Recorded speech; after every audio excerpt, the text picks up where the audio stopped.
نؤمن به ونتوكل عليه ونعوذ بالله من شرور أنفسنا ومن سيئات أعمالنا من يهده الله فلا مضل له ومن يضلل فلا هادي له ونشهد أن لا إله إلا الله وحده لا شريك له ونشهد أن سيدنا ومولانا محمدا عبده ورسوله صلى الله تعالى عليه وعلى آله وأصحابه وأزواجه وذرياته وبارك وسلم تسليما كثيرا أما بعد فقد قال الله عز وجل في كتابه العظيم وجعلنا من الماء كل شيء حي وقال الله عز وجل وأنزلنا من السماء ماء طهورا وقال الله عز وجل فقلت استغفروا ربكم إنه كان غفارا يرسل السماء عليكم مدرارا ويمددكم بأموال وبنين ويجعل لكم جنات ويجعل لكم أنهارا وقال الله عز وجل أفرأيتم الماء الذي تشربون أأنتم أنزلتموه من المزن أم نحن المنزلون لو نشاء جعلناه أجاجا فلولا تشكرون صدق الله مولانا العظيم وصدق رسوله النبي الكريم ونحن على ذلك لمن الشاهدين والشاكرين والحمد لله رب العالمين يا رب صل وسلم دائما أبدا على حبيبك خير الخلق كلهم. محترم بزرگوں اور دوستو، اللہ جل شانہ نے اس کائنات کو بنایا اور پھر اس میں انسان کو بسایا. کائنات کی تمام مخلوقات کا مقصد انسان کو راحت والی زندگی مہیا کرنا ہے. چنانچہ جتنی بھی چیزیں اس کائنات میں کام کر رہی ہیں ان تمام چیزوں کا بنیادی مقصد یہ ہے کہ انسان کی زندگی کو سہولتیں ملیں، راحتیں ملیں، یہ تنگی کا شکار نہ ہو، مشکلات سے بچ جائے. تمام مخلوقات کا مقصود انسان کو راحت پہنچانا ہے. اللہ جل شانہ نے انسان کے لیے جتنی ضرورتیں پیدا کی ہیں ان تمام ضرورتوں کو پورا کرنے کے سورسز بھی پیدا کیے. انسان ہوا کے بغیر زندگی نہیں گزار سکتا، تو اللہ نے ہوا کا ایک پورا نظام بنایا کہ کس طرح سے ہوا جنریٹ ہوتی ہے. اور ہوا ہی نہیں، پھر ہوا کی قسمیں الگ الگ ہیں، گیسز کی قسمیں الگ الگ ہیں. آج انفارمیشن کا زمانہ ہے، تعلیم کا زمانہ ہے.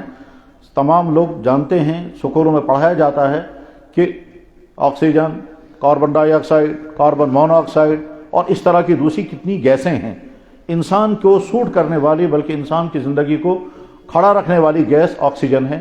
اب وہ اللہ جل شانہ نے اس آکسیجن کو کس طرح سے اس کو جنریٹ کرتے ہیں، کس طرح سے اس کو پھر بیلنس کرتے ہیں. یہ ضرورت سے زیادہ نہیں ہونی چاہیے، ضرورت سے کم بھی نہیں ہونی چاہیے. تو اس کے پیدا کرنے کا نظام اللہ نے کیا بنایا ہے یہ تو سائنس میں جا کر کے پتہ چلے گا. ہم شارٹ میں اتنا کہتے ہیں کہ دنیا میں انسان زندگی تب گزار سکے گا جب اس کو ضرورت کی ہوا مل جائے، اور اگر ہوا نہیں ہوگی تو انسان زندگی نہیں گزار سکتا. اسی وجہ سے اس کرۂ ارض سے باہر اگر نکل جائیں گے، اور جہاں تک اس کرۂ ارض کی حدود ہیں ان حدود سے باہر جب نکل جائیں گے تو زندہ نہیں رہ سکیں گے. یعنی جہاں ہوا نہیں ہے وہاں زندگی نہیں ہے. تو زندگی گزارنے کے لیے ہوا بنیادی ضرورت تھی، اللہ نے اس کو مہیا کیا. اس مہیا کرنے کے لیے اللہ نے کتنا وسیع نظام بنایا اس کے لیے بہت تفصیل سے پڑھنا ہوگا تب سمجھ میں آئے گا. زندگی گزارنے کے لیے دوسری اہم ترین چیز پانی ہے. پانی کے بغیر انسان زندہ نہیں گزار سکتا. پانی ہی کے ذریعے سے انسان زندہ، پانی ہی کے ذریعے سے حیوانات زندہ، پانی ہی کے ذریعے سے زمین سے تمام چیزیں اگتی ہیں. قرآن نے اس کو اعلان کیا وَجَعَلْنَا مِنَ الْمَاءِ كُلَّ شَيْءٍ حَيٍّ. ہم نے ہر چیز کی زندگی پانی پر رکھی ہے. اور آج کی سائنسی دنیا بھی یہی کہتی ہے کہ ایسا پانی نہیں ہے تو زندگی بھی نہیں ہے. چنانچہ زمین سے باہر جب مختلف سیاروں پر زندگی کو دریافت کیا جاتا ہے تو وہاں سب سے پہلے یہ دیکھتے ہیں کہ اگر وہاں پانی کے امکانات ہیں تو شاید زندگی وہاں ممکن ہے، اور اگر پانی کے امکانات ہیں تو زندگی وہاں نہیں بن سکتی. تو سب سے پہلے دوسرے پلانٹس پہ جا کر، دوسرے سیاروں پر جا کر کے پانی کو ڈھونڈا جاتا ہے کہ پانی اگر وہاں مل سکا تو پھر، لیکن وہاں پانی نہیں ہے، کیونکہ پانی پیدا ہونے کا جو سورس اللہ نے بنایا ہے وہ سورس وہاں نہیں ہے. پانی پیدا ہوتا ہے ہائیڈروجن اور آکسیجن سے، اور ہائیڈروجن اور آکسیجن گیسیں ہیں اور گیسیں وہاں ہیں نہیں. اللہ کو قدرت ہے، وہاں جب چاہیں گے پیدا کر سکتے ہیں. لیکن بہرحال صورتحال اس وقت یہ ہے کہ کائنات میں پانی صرف زمین پر ملتا ہے، اور یہ زمین پر بھی ملتا ہے وہ بھی اللہ کی قدرت کے تابع ہے. اس لیے اللہ تعالیٰ شانوں نے پانی کے بارے میں ہر جگہ فرمایا جب میں چاہوں گا تو اتاروں گا، اور پانی کے اتارنے کی ساری نسبت اپنی ذات کی طرف کی ہے. آج چونکہ تعلیم کا زمانہ ہے، اس تعلیم کے زمانے میں ہم بہت ساری وہ چیزیں سمجھ سکتے ہیں جو اس سے پہلے سمجھنا مشکل تھا۔ سکولوں اور کالجوں میں واٹر سائیکلنگ کی ساری تھیوریاں پڑھائی جاتی ہیں، وہ ساری تھیوریاں ٹھیک اتنی ہی ہیں جتنا قرآن کریم اللہ تعالیٰ بیان فرماتے ہیں، اس سے باہر ایک جز بھی باہر نہیں ہے۔ یعنی ایک طرف سے اگر واٹر سائیکلنگ کی کوئی سا بھی پارٹ پڑھیں گے، پانی، یہ گیس پانی کیسے بنتا ہے، پھر یہ گیس پانی بننے کے بعد پھر واپس یہ بادل کیسے بنتا ہے، پھر بادل بننے کے بعد پھر کیسے فضا کے اندر ایک خاص قسم کے ٹمپریچر سے ٹکرا کے پھر واپس پانی بنتا ہے، پھر برستا کیسے ہے، اور برسنے کے بعد پھر زمینوں میں کیسے سٹاک ہو جاتا ہے، پھر واپس کیسے نکل آتا ہے، یہ ساری تفصیلات قرآن کریم میں بھی اللہ تعالیٰ بیان فرماتے ہیں۔ بلکہ یہ بھی فرمایا کہ پانی میں اتارتا ہوں اور جتنی ضرورت ہے اتنا ہی اتارتا ہوں، اور اگر تمہارے حوالے میں نے پانی کا نظام کیا ہوتا تو تم پانی کو کچھ کر ہی نہیں سکتے تھے، تم سٹاک نہیں کر سکتے تھے، اگر تم سٹاک کرتے تو پانی رکا رہتا، وہ خراب ہو جاتا۔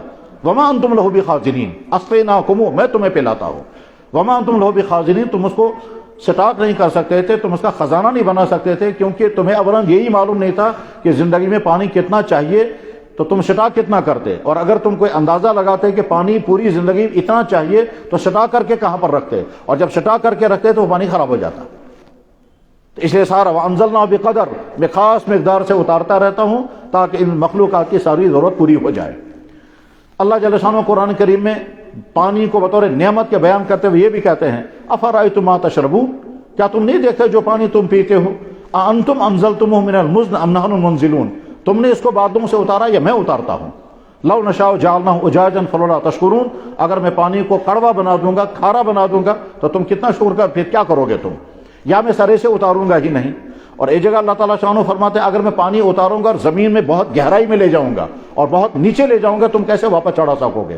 قُلْ أَرَأَيْتُمْ مِنْ أَصْبَحَ مَاؤُكُمْ غَوْرًا فَمَنْ يَأْتِيكُم بِمَاءٍ مَّعِينٍ، اگر میں پانی اتاروں گا اور بہت نیچے زمین میں لے جاؤں گا تو تمہارا چڑھانا اس کے لیے مشکل ہو جائے گا۔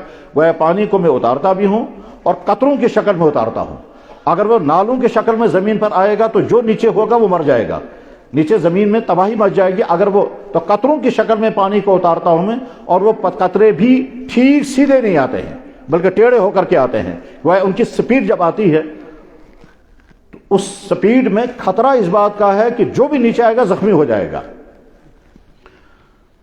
آپ لوگ سمجھ سکتے ہیں اس کو، جو چیز جتنی اونچائی سے گرے گی اتنی ہی فاسٹ نیچے آ جائے گی۔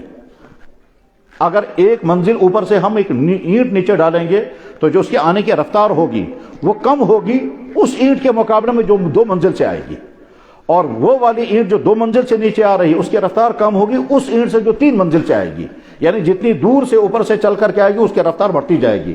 قطرہ جہاں سے آتا ہے وہاں سے جب وہ زمین پر پہنچے گا تو زمین پر پہنچنے کی اس کی رفتار ہونی چاہیے گولی کی رفتار، اور ظاہر ہے گولی کی رفتار سے جب قطرہ آئے گا تو نیچے جو بھی آئے گا تباہ ہو جائے گا۔ اس لیے اللہ تعالیٰ شانہ فضا میں سپیڈ بریکر لگا کر کے رکھتے ہیں، اس لیے پانی جو ہے بارش جو ہے وہ سیدھے نہیں آتی ہے بلکہ ٹیڑھی ہو کر کے آتی ہے اور رک رک کر کے آتی ہے، جس کا نتیجہ یہ ہے کہ زمین پر انسان اگر بارش کے نیچے آئیں گے تو انسان کو کوئی نقصان نہیں ہوتا ہے، اور اگر اللہ چاہے تو اسی پانی کے ذریعے سے تباہ بھی کر دیتے ہیں۔ پانی بنانے کا نظام، پانی اتارنے کا نظام، پانی کو زمین میں سٹاک کرنے کا نظام، پھر اس پانی کو فریش رکھنے کا نظام، یہ سارا اللہ تعالیٰ شانہ بیان فرماتے ہیں قرآن کریم میں، اور ہم اور زیادہ تفصیل کے ساتھ ان کو سمجھ سکتے ہیں آج کی سائنسی تھیوریوں کے ذریعے سے۔ اور تھیوریاں وہی بتاتی ہیں کہ صاحب وہ قرآن کو کمپیئر کر کے تو نہیں بتاتے، لیکن ان تمام تھیوریوں کو سامنے رکھیں گے اور قرآن کریم کی تفسیرات کو سامنے رکھیں گے تو بے اختیار انسان کی زبان پر آئے گا سبحان اللہ، کتنا بڑا ہے وہ اللہ، اور اس کے نتیجے میں ثابت ہوتا ہے قرآن کتاب حق ہے، کیونکہ یہ تفصیلات قرآن اس وقت بیان کر رہا ہے جب اس وقت کوئی سائنسی تھیوریاں کسی کے سامنے نہیں تھی۔ پانی اللہ کی بہت بڑی نعمت ہے، اس نعمت کے بغیر نہ انسان زندہ، نہ زمین سے کوئی چیز اگ سکے گی، نہ جانور زندہ رہ سکیں گے، نہ زمین سے کوئی چیز اگ سکتی ہے۔ یہی وجہ ہے کہ صحراؤں میں جہاں پانی نہیں ہوتا وہاں زمین سے کوئی چیز نہیں اگتی ہے، اور اگر کہیں پر تھوڑا سا تن کا بھی اگا ہے تو یہ تن کا علامت ہے کہ اندر نیچے سے تھوڑا پانی ہے۔ ٹھیک ہے، یہ جو پانی ہے اس پانی کے بنانے کا، اس پانی کے اتارنے کا، اس پانی کے سٹا کرنے کا انسان کے ہاتھ میں کچھ نہیں ہے، یا تو انسان مکمل بے بس ہے اور ہمیشہ سے بے بس رہا ہے۔ تمام وہ لوگ کہ جو اللہ کو نہیں مانتے یہاں آ کر کے وہ بھی بے بس ہیں کہ ان کے بس میں کچھ نہیں ہے۔ جو کہتے ہیں کہ صاحب لا آف نیچر بعد کا مسئلہ ہے، پہلا سوال ہے اگر اللہ کا فیصلہ ہوا پانی نہیں اترے گا تو نہیں اترے گا، اور کوئی شکل نہیں انسان کے بس میں نہیں ہے۔ انسان چاہے کتنے ہی سورسز استعمال کر لے، پانی پیدا کرنے کا، پانی اتارنے کا ان کے پاس کوئی نظام نہیں ہے، کوئی سسٹم نہیں ہے، یہاں مکمل انسان بے بس ہے۔ اور جب پانی نہیں اتارتا ہے تو انسان بے اختیار ہو کر آسمان کی طرف دیکھتا ہے کیسے پانی اترے گا۔ قرآن کریم میں اللہ تعالیٰ شانہ نے قوموں کے حالات جب بیان کرتے ہیں تو اس میں پانی کے مسائل بھی بیان کرتے ہیں۔ مثلا سورہ نوح میں اللہ تعالیٰ شانہ ارشاد فرماتے ہیں جب قحط سالی آئی تو نوح علیہ السلام نے فرمایا اللہ سے استغفار کرو، جب استغفار کرو گے تو اللہ تعالیٰ کو طاقت ہے کہ وہ پانی برسائے گا اور موسلادھار بارش برسے گی۔ فَقُلْتُ اسْتَغْفِرُوا رَبَّكُمْ إِنَّهُ كَانَ غَفَّارًا يُرْسِلِ السَّمَاءَ عَلَيْكُم مِّدْرَارًا، آسمان سے پانی برسے گا اور تمہاری ساری ضرورتیں پوری ہو جائیں گی۔ ایک جگہ اللہ تعالیٰ شانہ قرآن کریم فرماتے ہیں کہ میں یہ پانی اتارتا ہوں اور تمہاری ساری ضرورتیں اسی پانی سے پوری کر دیتا ہوں، ایک ہی پانی سے۔ تمہاری پیاس بھی اسی پانی سے بجھے گی، تمہاری صفائی بھی اسی پانی سے ہو جائے گی، تمہاری زمینوں سے ہر چیز تمام اسی سے اگیں گی، تمہارے جانور بھی اسی پانی کو پی کر زندہ رہیں گے۔ پانی ایک ہی ہے اور اس ایک ہی پانی سے زمین سے اگنے والی قسم قسم کی چیزیں، زمین ایک اور پانی ایک، لیکن چیزیں جتنی ہیں وہ ساری ڈیفرنٹ ہیں۔ تمام پھل، تمام سبزیاں، تمام اناج جو زمین سے اگتے ہیں، زمین ایک اور پانی ایک ہے۔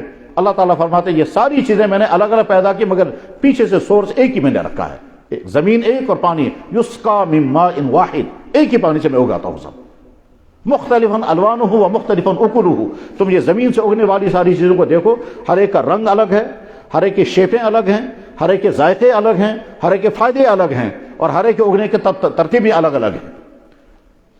ہم باٹنی پڑھتے ہیں، باٹنی کے ذریعے سے ہم اللہ کی قدرتوں کو سمجھ سکتے ہیں کہ زمین سے اگنے والی کیا کیا چیزیں کیسے اگتی ہیں اور ان درختوں کا سارا نظام کیسے کام کرتا ہے۔ اس میں اناج، پھل، سبزیاں اور طرح طرح کی دوسری چیزیں ہیں، وہ سب اسی زمین سے نکلتی ہیں۔ پانی استعمال ہوتا ہے، زمین ایک، پانی ایک، اور اگتی ساری یہ چیزیں ہیں۔ اللہ تعالیٰ شانہ فرماتے ہیں اس سے تو سمجھو تو میری قدرت، اس کے نتیجے میں تم کو سمجھ میں آنا چاہیے کتنا بڑا ہے وہ اللہ۔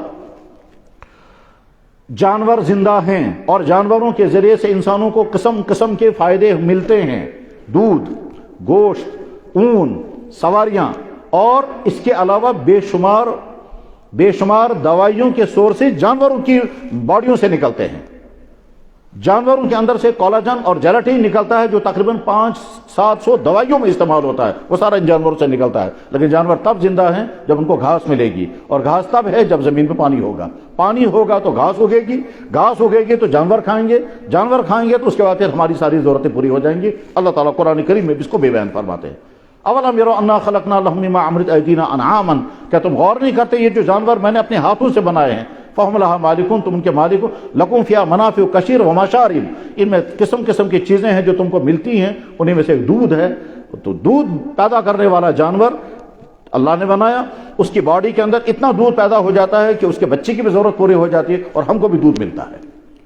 غرض پانی اللہ کی بہت بڑی نعمت ہے، انتہائی قیمتی نعمت ہے، اور اس نعمت کے حاصل کرنے میں انسان کی اپنی کوئی محنت نہیں ہے، نہ فرد کوئی محنت کر سکتا ہے، نہ ملک محنت کر سکتا ہے، نہ انسان کے پاس کوئی طاقت، کوئی سورس ہے۔ انبیاء علیہ السلام کی زندگی میں بارہا یہ مسئلہ آیا کہ قومیں درخواست کرتی تھی پانی نہیں ہے، پانی برسوائیے۔ چنانچہ انبیاء علیہ السلام اپنے اپنے دین کے مطابق ان کو ترتیبیں بتاتے ہیں۔